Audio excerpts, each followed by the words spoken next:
देखिए, हाल के कुछ वर्षों में एक नई टेंडेंसी देखी गई है जिसमें सोशल मीडिया के माध्यम से बहुत सारे ऐसे गैंग्स एक्टिव हुए हैं जो दबंगई का प्रदर्शन, हथियारों का प्रदर्शन, इस टाइप के माध्यम से भय का माहौल बनाते हैं। इनमें सामान्यतः नई उम्र के लड़के होते हैं जिनमें कुछ नाबालिग भी हो सकते हैं, 16-17 साल से लगा करके 20-22 साल की तक की उम्र के लड़के होंगे। और सामान्यतः इनका ऐसा कोई आपराधिक इतिहास नहीं होता है कि लंबा आपराधिक इतिहास हो। इसकी वजह से ये पुलिस के रडार से नॉर्मली बाहर रहते हैं। लेकिन कई बार ये देखा गया है कि मनबड़ किस्म के लड़के हैं, इनके पास हथियार भी कई बार होंगे और 100-150 की संख्या में बाइक लेकर के सड़कों पर निकलेंगे, वहाँ किसी के साथ भी मारपीट कर लेंगे,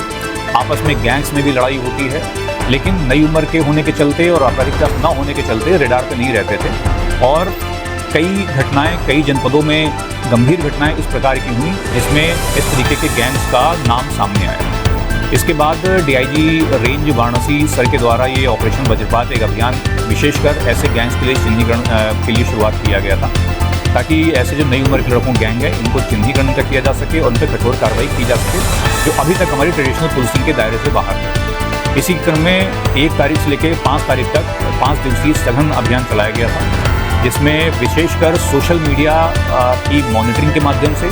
थाना स्तर पर व्यापारियों, व्यवसायियों, होटलियर्स,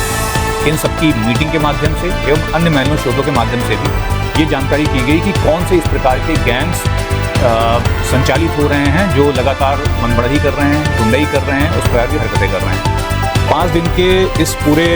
अभियान में जनपद चंदौली में इस प्रकार के 64 गैंग चिन्हित किए गए हैं, जिनके 187 सदस्यों को भी चिन्हीकरण उनका किया गया है, जिनके नाम हमें पता हैं। इन पर 49 मुकदमे लिखाए गए हैं और 4 अभियुक्त इनमें से गिरफ्तार किए गए हैं।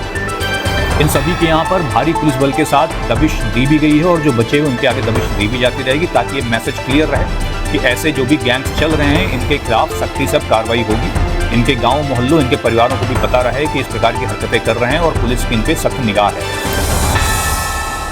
इन पे जो वीडियो सोशल मीडिया पर देखे गए हैं उनमें से कई बार इनके द्वारा हथियारों का प्रदर्शन, तलवार का प्रदर्शन, कारतूसों का प्रदर्शन, इस टाइप की चीज़ें की जाती रही हैं। जिनमें इस प्रकार की चीज़ें आई उन पे आर्म्स एक्ट की धाराओं पर मुकदमा,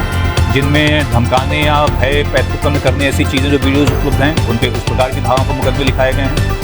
इनकी गिरफ्तारी, इनमें 4 जो गिरफ्तार हुए उनसे पूछताछ भी की गई है। अन्य जो बचे हैं उनकी गिरफ्तारी करके इनके पास असलहे कहाँ से आए, कारतूस कहाँ से आए, इन सबकी पूरी जानकारी की जाएगी और जो भी सप्लाई चेन आगे आती है, मिलती है, उन पर भी कठोर कार्रवाई की जाएगी। और ये जनपद में सभी लोगों को बहुत क्लियर मैसेज है कि इस प्रकार के